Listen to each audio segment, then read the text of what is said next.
I was never really a runner. The way I see running is a gift, especially when you have stage 4 cancer.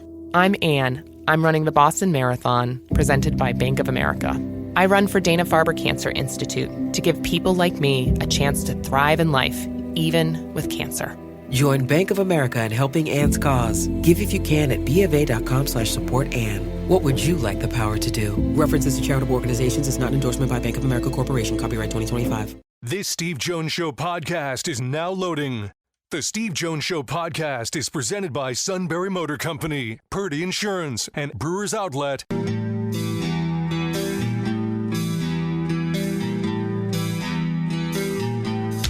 Bringing you an in-depth look at Penn State sports and more. This is the Steve Jones Show on News Radio 1070 WKOK. The Steve Jones Show is presented by Sunbury Motor Company, Purdy Insurance, and Brewers Outlet. Now from the Sunbury Motors studio, here's Steve Jones. Thank you by Sunbury Motors, 4th Street in Sunbury. Sunbury Motors Kia, routes 11 and 15, Hummels Wharf, and online at sunburymotors.com. Ford, Kia, Hyundai, the best in new inventory, great pre-owned inventory with the Sunbury Motors guarantee, and terrific service department that backs it up every step of the way. Quick lane inspections, routine, difficult. They handle it all at Sunbury Motors, 4th Street in Sunbury. Sunbury Motors Kia, routes 11 and 15 in Hummels Wharf, and online at sunburymotors.com. We are now joined by the ever insightful Neal Coolong. Sir, welcome.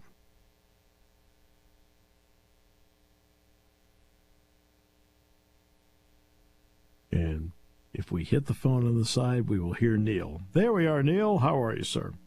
There he is. I was hoping you guys were still listening to Metallica waiting for me to come in. That's my big entrance.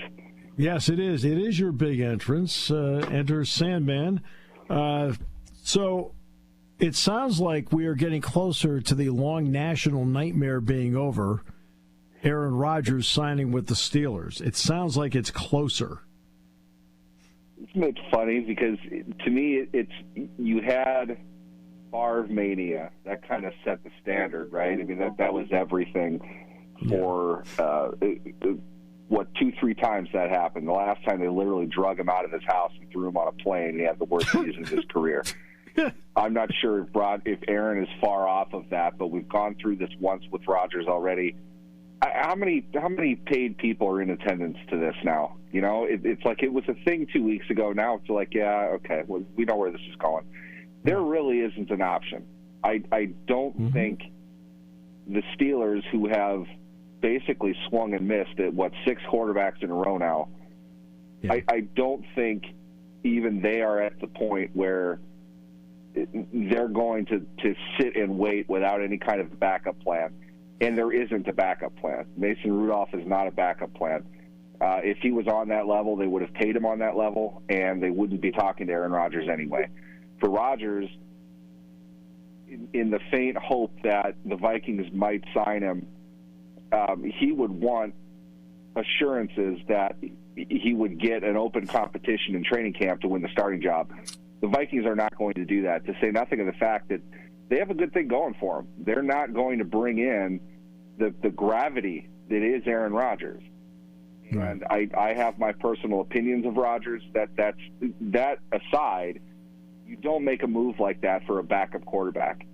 And without dovetailing this into a much, much deeper and more complicated conversation, we have seen ample evidence in recent years of backup-level quarterbacks not getting signed simply because there's too much there for them to be a backup.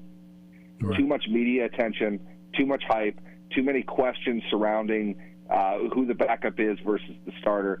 They're not going to do that to a guy, J.J. McCarthy, second-year player, first year actually playing. They're not going to have a guy like Aaron Rodgers backing him up. So he's not going to Minnesota. Pittsburgh doesn't have an option. What are we doing now? We're going to hang out, wait until, heaven forbid he, works out with DK Metcalf in Florida, wherever they are, flies up to Pittsburgh and signs a contract. I'm sure they're all in a position to do that. So in my mind, let's just get on with it. It's tired now. we've had enough. There's nothing else to wait for. Just, get on with the main event. We know how this is going to end. Well, at this point, you're just bidding against yourself. It does get to that point. Like, who are you bidding against? You're exactly right. There's nothing else out there. I mean, if as enjoyable this would be to watch from afar, Cleveland's not in a position to sign Aaron Rodgers. So if that's the case, there really isn't another option for him anywhere. As a starter, this is the only starting job left. The Giants knew enough about the market, knew enough about their position with Rodgers. They went ahead and signed Wilson. They had already signed Winston. They may take Shedeur Sanders at 3 overall. They have their plan kind of set at quarterback. Rodgers wasn't going to work out for them. They went a different direction. There's nowhere left. So this is really kind of it. And it's a logical conclusion, I think, just as long as history remembers the Steelers offered Justin Fields a multi-year contract. Rodgers was not their first choice. They're aware of that. They should know that. Rodgers should know that. Neither of them are really the first options for one another. And in that sense, if you want to look at it pessimistically, they're stuck with each other. And whether that's good or bad, we'll find out. My thought is I think Rodgers will have good games. I think he's going to have a lot of very blah games. I don't think there is anybody that fits a Steelers quarterback better than him right now, just in that sense, because that's what they're all like, with the exception of Mitch Trubisky, who really didn't have a good game. All of them had a couple good games. All of them had a lot of mediocre games, and all of them had a couple bad games. I think that's probably what the Steelers are looking at with Rodgers, and despite ridiculous reports that he's going to get upwards of $30-40 million this season, there's no way they're paying him that much money. 17 to maybe call it 15 to 16 with incentives that might drive it up into the 20s. Give him a little bit more than Wilson on the upside. That's the maximum that he's going to get, and it's a reasonable deal, I think, for both sides. One more season really for Rodgers, and the Steelers are looking a different direction next season anyway. Now, my question is, this is not 10 years ago. We're talking about a quarterback in his early 40s. 10 years ago, Rodgers, in my opinion, was poetry in the pocket, the way he moved, bounced around, the way he threw. It's not like that anymore. Do the Steelers, in your opinion, have enough up front to give him the time he needs because he can't move the way he used to? I would think, and this is what's interesting to me, the Arthur Smith at his best. I think that the peak offensive success that we saw, guided by Arthur Smith, you had bigger-bodied vertical receivers like you had in Tennessee. Corey Davis and A.J. Brown, pre-A.J. Brown, before he exploded really into the player that he was. That was his first big season. They can run the seam. They can run outside the numbers. I wanted to look this up at some point. I'm not sure, but not many examples throughout NFL history in which you had two players with 100 or more targets that both averaged over 15 yards a catch. That was the Titans in, 2020, the year they upset Baltimore in the second round of the playoff. A good vertical team that was set up off of play action, that was really predicated off of a strong run game. It would seem to me the Steelers are in that market, and I think Rodgers can get them that. Not a guy that runs a ton of play action, but he's obviously very comfortable under center or in shotgun. They can put that kind of action in and get the ball down the field, which is why I think they acquired DK Metcalf to go along with George Pickens. Pickens being, at worst, one of the three best deep ball receivers in the game. The two of them together can stretch the field. If they're going to do the 3-yard slant, 3-yard out, 3-yard curl type of thing that they've been doing, I don't know why you're going to pay Aaron Rodgers $25 million. But I feel like if you look at Rodgers, the success that he had, 30 yards and in, great touch, great feel for the pocket, exactly as you said. He was able to get rid of the ball on schedule a lot better in the second half of the year. We saw better performance from him, and I think that's kind of what the Steelers are looking at. We can get this version of him within the right circumstances. If we can control the ball the way we want to run anyway, and move it to a point where we can hit the big play when we see the right defense on touch throws down the field, not the Aaron Rodgers MVP gunning down the left hash for 40 yards pop. Somebody that can put some touch outside the numbers and use the size that they have, the advantage of the two wide receivers that they're going to employ this year. They're going to be able to make some plays within that. But the structure is really going to be more predicated on their run game, trying to set that up, trying to create the mismatches on the outside by dominating the middle of the field with the run game. Not the greatest strategy overall for what they have, but I think it's maybe a little bit stronger than what they would have had last year. I think Rodgers still has a better touch throwing ability right now than Wilson does. And with that, as far as the protection goes, you've got the ability. How about this? Simply put, you have drafted and paid the ability to be able to do that. You better be able to do that. There's not much else they could possibly do. They've invested a huge amount of premium capital in that line, their tackles in particular. If they're going to move Broderick Jones to left tackle, if he's upset with that, if that's in his mind why it is he was legitimately one of the worst tackles in the league over the last 2 years, all right, he better step up as a former number 14 overall pick. He better step up into that role. I liked what I saw out of Troy Fautanu. I think he's going to be a very good player, right or left. A lot of confidence you should have with him. And their interior line, Mason McCormick, ups and downs, but probably what you would expect out of a third-round draft pick.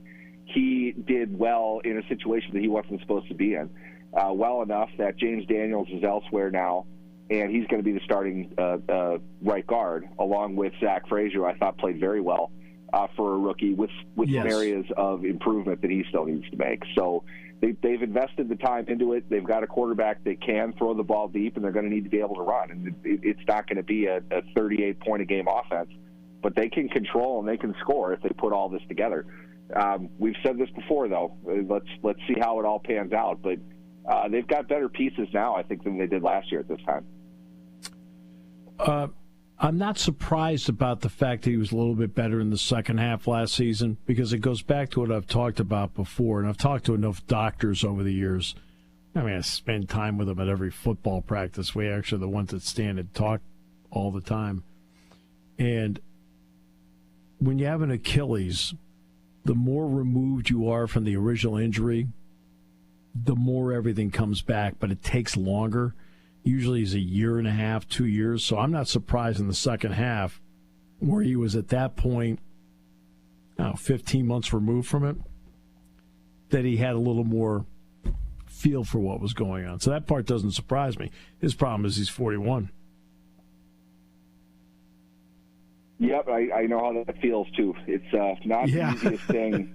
It's exactly as you put it. I think people tend to want to look at an injury in a very specific and very compartmentalized way. It's his Achilles on his back leg. There's a lot of power transfer that needs to come from that spot of the body. That affects everything else that you're doing.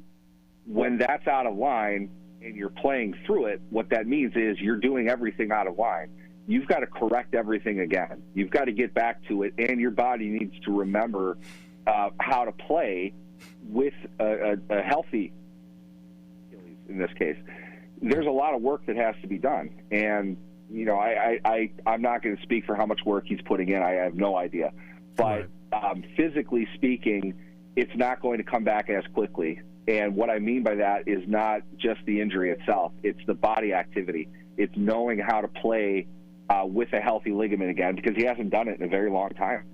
And, every day is like 2 when you're at that age, as far as your recovery goes. So I'd imagine there's still rust there. There's still some adhesions that are kind of clinging to the old way of him doing things.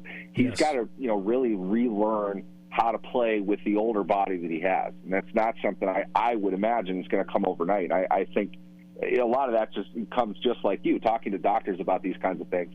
It's obviously up to the individual. One person's going to vary from another, but if you look at it at a 10,000-foot level, you're going to see the recovery time is going to take a little bit longer, but it's relearning the mechanics. He's got to put all that back together again, or he's really just going to be kind of one-dimensional, and that's what we've seen from the 41, 42-year-old quarterbacks that go out there. I mean, everyone's saying, well, quarterbacks can play late in their 30s. Not really. A couple of them maybe they did. But Tom Brady is not the ideal example of anything, to say nothing of the fact that Brady had the same issues his final year. Not the same guy physically. It didn't work for him anymore. You can get away with some of that stuff, but he's got to have the lower body strength to be able to deliver the ball down the field. The second you show that you can't do that, well, you have the Steelers' offense over the last 5 years. So they're going to need to see some power from Rodgers, some ability to be able to make those big throws if they want to kind of bring him along slowly into the year. But I would hope he's putting in quite a bit of work, particularly on his mechanics, heading into what's left of the offseason. Second straight year where the tush push was on the plate for people to talk about and potentially vote. And they don't have the votes. I think that's one of the issues. You need 24 of them. But they decided to table it. What's your opinion of the play? My opinion of the play, I think in a pure sense, we invented the game of football today. I don't think it would be a big deal to say, yeah, you can push a guy forward. It only makes sense, right? We're a mass of crowded bodies anyway. It's probably not something you're going to do by design. You're not going to put an offensive guard behind the quarterback and throw him forward or anything. So this is situational football, short yardage stuff is really the only time we're going to use it. And I don't think that overall it shouldn't be unfairly detrimental to a defense. They can do the same thing anyway. I don't see a reason to not allow it, I guess I would say. The evolution of the game, the point that we're at, you've got to talk about the safety element. You've got to talk about these things that I know people think are just buzzwords. They do have to consider that because safety is attached to a lot of things. And when you start creating bad precedent against what you're trying to establish as far as your actions go, you could create a much bigger problem than you want to. And I think that's a big part of the reason why it's being discussed. I know that the obvious target here is the Eagles, and it's not like I don't even feel that the play is necessarily unstoppable. If they want to continue to create a pile driver situation for their quarterback, they can do that. Sure. It's not going to work out for them every time. They happen to be really good at it, and good for them.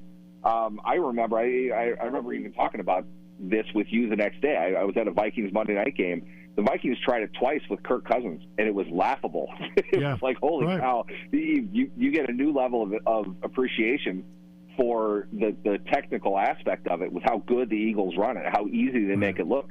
Kirk Cousins looked completely lost. He was not comfortable doing that in any way, shape, or form. So I get why teams might say in the short term that they're against it.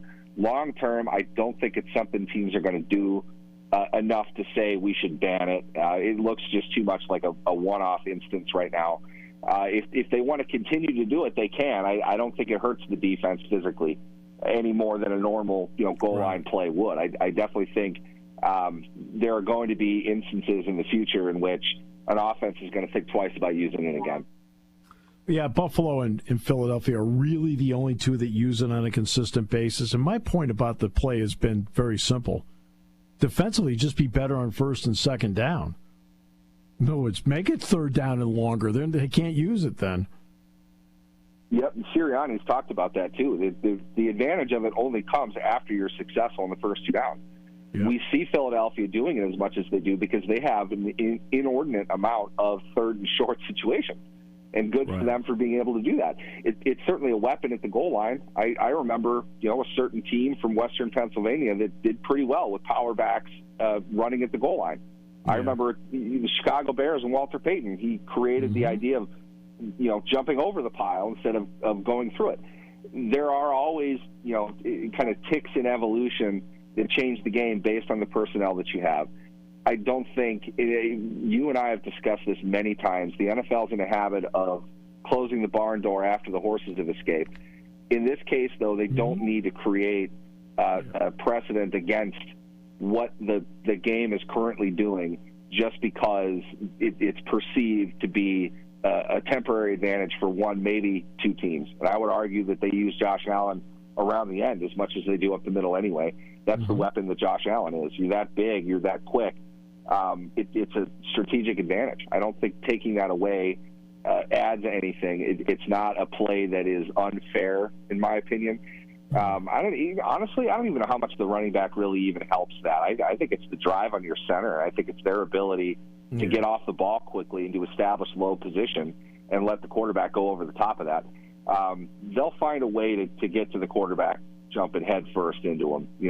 It'll get stopped eventually. Coaches just don't want to have to do that because they don't want to keep a 340-pound nose tackle to take on the center in that play. But eventually it'll get figured out. It's not something that needs a rule. Defenses will feel a lot better about it when you see a fumble or two, when you see a quarterback injured. It'll naturally kind of work its way out the way things do in the NFL. Yeah.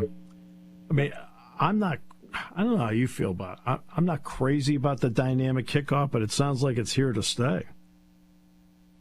Yeah, they really want to incentivize kick returns to the point where 3 years in a row they've made a pretty significant change within the rules. And I'll wear this one. I said all off season how much different kickoffs were going to be, how much of a strategic advantage it was going to be. Then we didn't see them doing anything in the preseason. I was like, all right, well, they're probably saving it for the regular season. Then it was they didn't do anything in week one. And it's like, all right, well, wait till toward the end of the year when they get more film on this, they see what's going on. No, they never really used it. Nothing ever really happened to the point where they've got to de-incentivize kicking the ball through the end zone, which always was, I think, kind of the pardon the pun, the Achilles heel of the whole thing. The touchback going to where it's going is more of the issue. To drive that back a little bit, they want to be able to force the return in whatever way they can, which is to say, don't just boot it through the end zone. It makes more sense to try to to pin them back a little bit more than where they could have originally. So I think theoretically, I would agree with them. I would think that this would lead to more returns, but starting to think that this is really more of a philosophical roster issue rather than an in-game strategy. I think what they're saying is we don't want to have to pay for high-end special teams guys, well, everyone except for the Steelers at least. We would prefer to keep our money into our skill positions, guys that are impacting the game a little bit more, and we'll just boot the ball through the end zone and figure it out from there. So I would imagine some teams will view it a little bit differently, but in the end, people are going to give this one a try. We'll see what the results are, if it matters a whole lot. But at the end of the day, they got to keep certain guys in certain spots for depth. They might not want to invest a whole lot in special teams. But I will say this. The Steelers absolutely have invested in special teams. So more than anything, you might want to look at them as a barometer for how these rules are being interpreted by more of the dedicated special teams units of the league.